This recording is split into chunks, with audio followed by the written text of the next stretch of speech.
This is the final video to fix equalizer APO not working on Windows 11. Are you struggling to get equalizer APO to work on your PC? Many users face this problem because Windows sometimes blocks the audio processing or the installation misses a key step.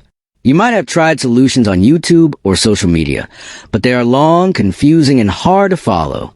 Today, I'll share a secret easy trick that makes equalizer APO work perfectly without any hassle. This method fixes the issue quickly and keeps your sound settings stable. You don't need to mess with complicated settings or risky downloads. If you want to show a full step-by-step tutorial, comment below, and I will guide you through every single step. Follow this tip, and your equalizer APO will work smoothly on Windows 11. Don't forget to check out more tips from Rex's for easy tech fixes.